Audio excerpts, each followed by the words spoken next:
What is going on, guys? So in this video we'll see if vault guitars are really worth it. Now I've been using vault guitars. Actually I have the Stratocaster and the Les Paul as well, and I have been using these since more than 2 years now. So I first bought the Les Paul because this was the most affordable Les Paul that I could find at that time, and I really wanted to give it a try to see what kind of sound quality and what kind of playability you get on these most affordable guitars. Now, for many beginners out there might be some confusion if you should go for these vault guitars from Bajaao, or should you spend little extra and go for some branded ones like the Jackson ones, or if you go for Les Pauls, then I think Cort is the ones which provide Les Pauls at affordable prices.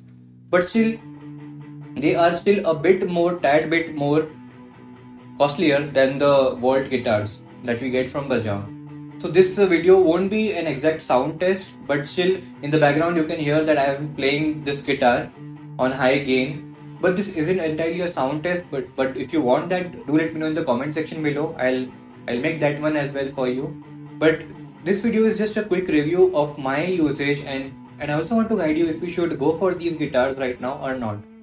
Especially if you're a beginner or if you're a medium level player. Because for professionals, usually it's an easy decision to go for the branded ones. But if you're on a low budget, and even if you're a professional, if you want some guitar just for your home practice or for composing your songs and just for home practice or studio practice as well, then should you go for these vault guitars? So first of all, I went with the Les Paul one, as I mentioned, and then I'd gone for the Stratocaster as well. So if you see, I've just put some stickers also, and I've removed this pickup just because I wanted a single pickup guitar that time. And on the Stratocaster, it's just a simple humbucker HSS configuration Stratocaster. So in my videos, I always go with the cons section first, then the pros section. So first I'll mention, not cons by the way, but I would mention some things that I would get replaced in the near future probably. So the first thing that I want to start with is the pickups. Now don't get me wrong, the pickups aren't bad at all, and Actually, I was a bit skeptical at first that the pickups might be of low quality and low output as well. But when I plugged it into my Marshall amp, and it's a 15 watt amp by the way, MG15CF, and the sound quality that I was getting even at high gains was not that bad also and not that good also. I mean, I was pretty much impressed with the price point that this guitar comes with. I was expecting really bad sound, but that was not the case. The high gains were also managed well, the feedback was also given really well, and it also responded well to my picking techniques. But still, for recording your own songs or for studio recording purposes, when it comes to the pickups at least, I would not keep the stock pickups on, I would say, because if you're trying out a lot of sound with a lot of analog pedals, and especially I am still an analog guy, I love analog pedals more than the digital ones that come. So when it comes to that, if you're trying out various different sounds, then these pickups are not that dynamic to say. Now the next thing that I would get it replaced are the knobs on both the guitars actually. And by the knobs, I don't mean the knobs themselves, but the wiring, because I don't think they have that much scope or that much level of differentiation that you can make. For example, mostly I've observed on my Stratocaster here. Now I'm coming from a Gibson guitar before, Gibson Melody Maker with the P90s. So on that I had observed that the tone and the level knobs work really well. They have a lot of dynamic range to them. Like you can go from really low tones to high tones just with the tone knob on the guitar. But when it comes to these guitars, don't get me wrong, it's not bad, but the range is less. Probably comparing with Gibson guitars is not the way to go here. But the reason why I'm comparing is I'll come to the pros section, because there are many things that I like more in these guitars than the Gibson guitars. So when it comes to the cons section, actually that was it. I would get only these things replaced. And also one thing I want to mention is after 1 year of usage, this input jack here has become a bit loose, and I did not have any rough usage or so. But still, I think I would need to get it replaced because the connection becomes a bit unreliable for that. Now coming to the pros section.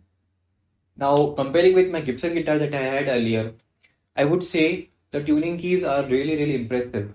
The tuning stays so stable, and I do a lot of bends, and I would say that the tuning stays a lot stable, and even after just keeping my guitar for a couple of days, the tuning does not go down or go up.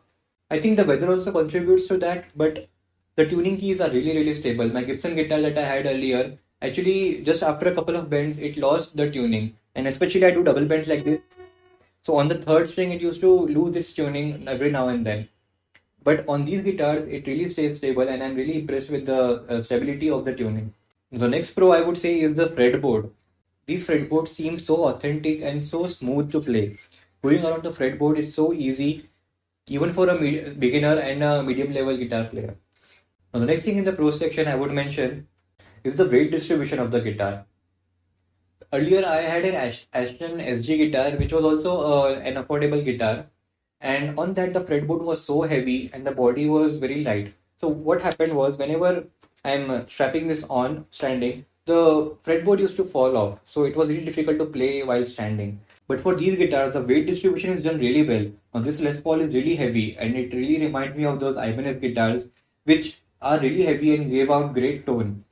So the weight distribution, I would say the fretboard is also heavy and the body is also heavy. So when you're standing with the strap on, it does not fall off that much, and it becomes easier to play while you're standing. Now the next pro I would say is the price to value ratio. See, these does not come with any coil split or anything, but the price that they come with, they offer really good value. Especially for beginners and medium level players, you really don't need to change anything. You can just play it out of the box. You don't need to even do any setups for this. Now coming to the conclusion, would I recommend these guitars to any players out there? So as I mentioned, like for beginners to medium level players, if you are using these guitars for home practice or for small gigs, local gigs, or even for studio practice, you can definitely go for these guitars. They are really good and value for money guitars.